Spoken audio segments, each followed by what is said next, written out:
ದ್ವಾರಕಾ. ಈ ಹೆಸರು ಕೇಳಿದ ತಕ್ಷಣ ನಮಗೆಲ್ಲ ನೆನಪಾಗೋದು ಶ್ರೀಕೃಷ್ಣ ಮತ್ತು ಅವನ ಸುವರ್ಣ ನಗರಿ. ಆದರೆ ಸಾವಿರಾರು ವರ್ಷಗಳ ಹಿಂದೆ ಸಮುದ್ರದ ಆಳದಲ್ಲಿ ಮುಳುಗಿಹೋಯ್ತು ಅಂತ ಹೇಳಲಾಗುವ ಈ ನಗರ ಕೇವಲ ಒಂದು ಕಥೆನಾ, ಅಥವಾ ನಮ್ಮ ಇತಿಹಾಸದ ಮರೆತು ಹೋದ ಒಂದು ನೆನಪ? ಬನ್ನಿ ಈ ರಹಸ್ಯದ ಆಳಕ್ಕೆ ಇಳಿದು ನೋಡೋಣ. ನೋಡಿ, ಇದೇ ಇವತ್ತಿನ ನಮ್ಮ ಹುಡುಕಾಟದ ಸಾರಾಂಶ. ಒಂದು ಕಡೆ ದಂತಕಥೆ, ಇನ್ನೊಂದು ಕಡೆ ಸಿಕ್ಕಿರೋ ಸಾಕ್ಷಿ. ಈ ಕಥೆಯ ಬೇರುಗಳು ಇರೋದು ಮಹಾಭಾರತದಲ್ಲಿ.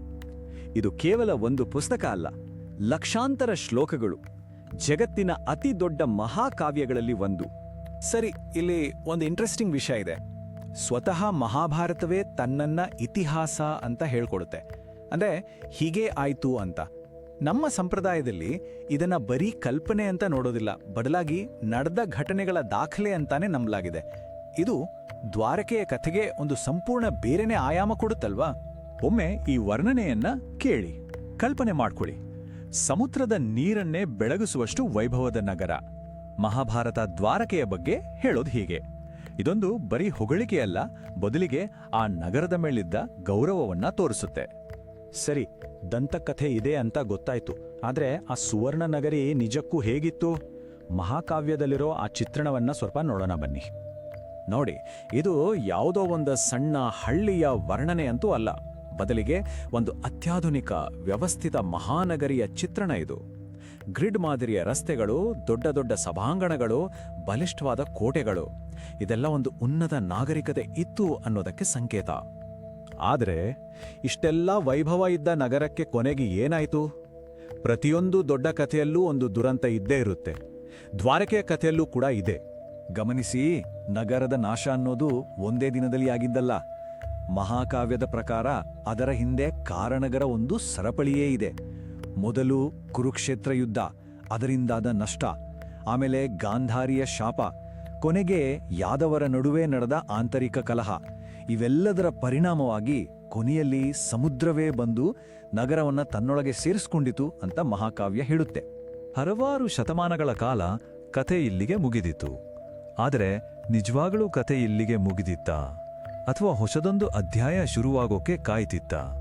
ಇಲ್ಲಿಂದ ನಾವು ಪುರಾಣದ ಪುಟಗಳಿಂದ ಪುರಾತತ್ವ ಶಾಸ್ತ್ರದ ಸಂಶೋಧನೆಯ ಜಗತ್ತಿಗೆ ಕಾಲಿಡ್ತಿದ್ದೀವಿ. ಕತೆ ಇಲ್ಲಿಂದ ಇನ್ನಷ್ಟು ರೋಚಕವಾಗುತ್ತೆ.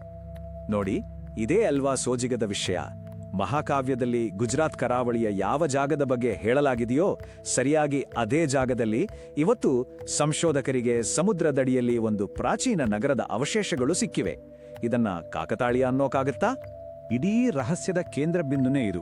ನೋಡಿ, ಮಹಾಕಾವ್ಯ ಹೇಳುತ್ತೆ ದ್ವಾರಕೆಯನ್ನ ದೊಡ್ಡ ಗೋಡೆಗಳು ರಕ್ಷಿಸ್ತಿದ್ದು ಅಂತ. ಅದು ಸಮುದ್ರದಾಳದಲ್ಲಿ ಮುಳುಗುತಜ್ಞರಿಗೆ ಸಿಕ್ಕಿದ್ದು ಕೂಡ ಅದೇ ರೀತಿಯ ಉದ್ದವಾದ ಬೃಹತ್ ಕಲ್ಲಿನ ಗೋಡೆಗಳು. ಈ ಒಂದು ಹೋಲಿಕೆ ಇದೆಯಲ್ಲ, ಇದೇ ಇವತ್ತಿನ ನಮ್ಮೆಲ್ಲ ಪ್ರಶ್ನೆಗಳಿಗೆ ಕಾರಣ.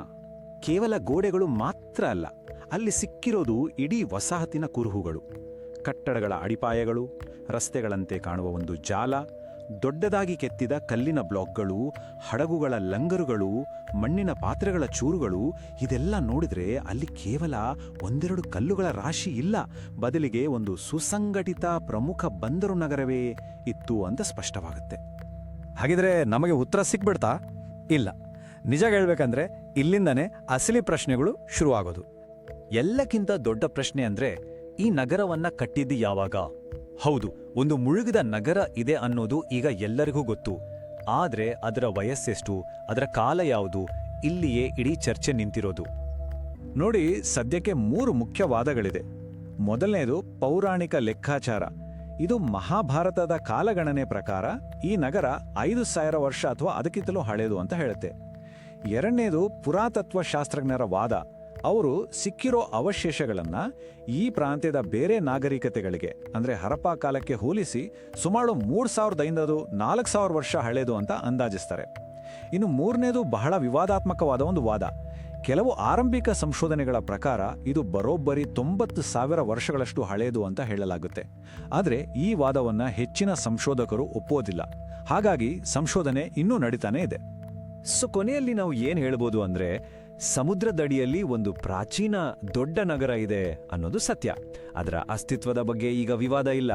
ಆದ್ರೆ ಅದರ ವಯಸ್ಸು ಎಷ್ಟು ಮತ್ತು ಅದಕ್ಕೂ ಮಹಾಭಾರತದಲ್ಲಿ ಹೇಳಿರೋ ದ್ವಾರಕೆಗೂ ಇರೋ ಸಂಬಂಧ ಏನು ಅನ್ನೋ ಪ್ರಶ್ನೆಗೆ ಇನ್ನೂ ಉತ್ತರ ಸಿಕ್ಕಿಲ್ಲ.